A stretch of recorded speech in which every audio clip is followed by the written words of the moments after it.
ከሚያስተምሩኝ መጽሐፎች መካከል ብታነቡት በጣም ደስ የሚለኝ ካገኛችሁት ፓራብል ኦፍ ዘ ፓይፕላይን የሚል መጽሐፍ አለ። የቧንቧው መስመር ታሪክ በሚል ተተርጉሟል። ፓራብል ኦፍ ዘ ፓይፕላይን ምንድነው መሰላችሁ? አንዲት ገጠር የጣሊያን ገጠር መንደር ውስጥ ሁለት ሰዎች ወጣቶች ፓብሎና ብሩኖ የሚባሉ እንትን እየተሸከሙ ያገለግላሉ። በባሊ ውሃ እየያዙ ከኩሬ ቦታ ወደ የቤቱ ውሃ ያመላለሱ በአንድ ባሊ ይከፍሏቸዋል። እና ይህን ያመላለሱ አንደኛው ፓብሎ የሚባለው ጥያቄ ያስነሳል። እስከ መቼ ነው የምንሸከመው? ለምንድነው ከዛ ወደዚህ እየተሸከምን የምናገለግለው?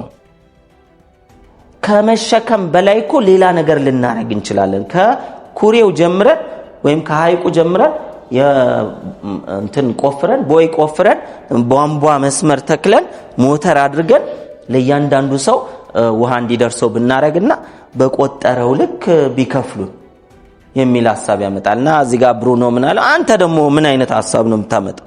እኛ ተሸክመን ያመጣን በአንድ ባሊ 10 ሳንቲም እያገኘን ይሄው ከዛ ከስራ ሰዓት በኋላ ምን ፈለገው እየበላን እየጠጣን ምን ችግር አለውና እንዴት እንደዚህ ታደርጋለህ? እንዴት እንደዚህ ታስባለህ? ሲለው አያል ከዛ ምን ያደረገ ፓብሎ የሚባለው ግማሽ ቀን እየተሸከመ ይሰራል፣ ግማሽ ቀን ቧንቧ ለመዘርጋት በቆፈር ይጀምራል። ግማሽ ቀን ነው ኖርማሊ የሚሰሩት።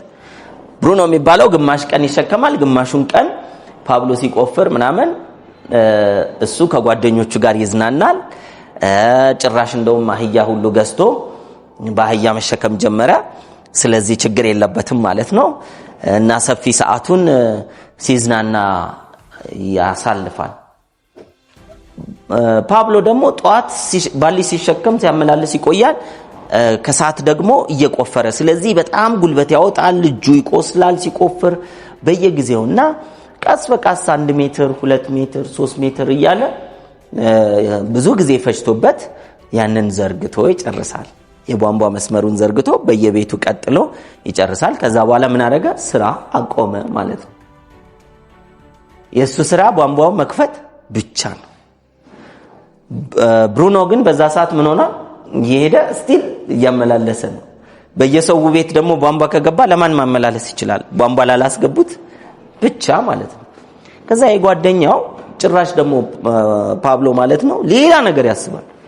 አሁን ቧንቧ የምናስተላልፈው ለመንደሩ ሰው ብቻ ነው። ስለዚህ ከመንደሩ ሰው ደግሞ ወደ ሌላ መንደር ብንሄድና ወደ ትልልቅ ከተሞች ብንሄድና በየከተማው ሰው ውሃ ሲጠጣ እኛ ገንዘብ ብናገኝ የቧንቧ መስመር መዘርጋት እኛን ከመሸከም ያሳርፈናል ይለዋል።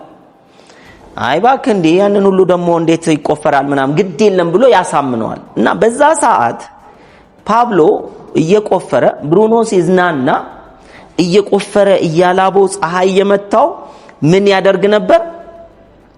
ውስጡ ድክም ሲለው አይኖችህን ከመጨረሻው ሽልማት ላይ ያርጋቸው። የመጨረሻው ሽልማት ምንድነው? ቧንቧ መስመሩን ዘርግቶ ሲጨርስ ከዛ በኋላ ለሱ የሚሰራለት የቧንቧ መስመሩ ነው። በእያንዳንዱ ሰው ቤት ውሃ ሲከፍት እሱ እየተከፈለው ነው። አይኖችን ከመጨረሻው ሽልማት ላይ አርጋቸው እያለ ራሱን ምን ያደርግ ነበር? ያበረታ ነበር። እናንተ ዛሬ አንድ የምትደርሱበት ግብ አስቀምጣችኋለሁ። ካልሆነ እንደፉ የገላ ንፋስ ነው የሚወስዳችሁ። ንፋሱ የፈለገበት እንጂ እናንተ የምትፈልጉበት አትደርሱ። የምትፈልጉበትን ቦታ አስቀምጧል። ሁለተኛ ከመድረሳችሁ በፊት የምትፈልጉበት ቦታ ለመድረስ ተነስታችሁ የምትሰሩት ስራ ይኖራችሁ። ሁለት እነዚህን የምትሰሩትን ስራ ስትሰሩ ያልባችኋል፣ ይደክማችኋል፣ ይርባችኋል፣ ይጠማችኋል፣ ከሰው በታች ትሆናላችሁ። ባሊ ከመሸከምና ከመቆፈር ይበልጥ የሚከብደው የትኛው ነው? መቆፈር ነው። ባሊ ከመሸከምና ጭራሽ አህያ ገዝቶ ለአህያ ከማሸከም ስታስቡት መሸከም ይበልጥ ይከብዳል። ወደዛ ማሸከም እዛው ነው ሸክሙን ነው የቀያየረው የነበረው ብሩኖ።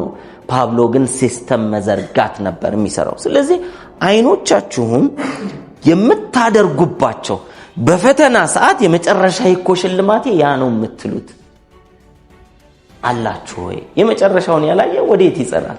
አላየማ ወዴት ይጸናል? ፍለፊቱ ግንባሩ ላይ ያለውን ነገር ነው የሚያየው። ስለዚህ የመጨረሻውን ሽልማት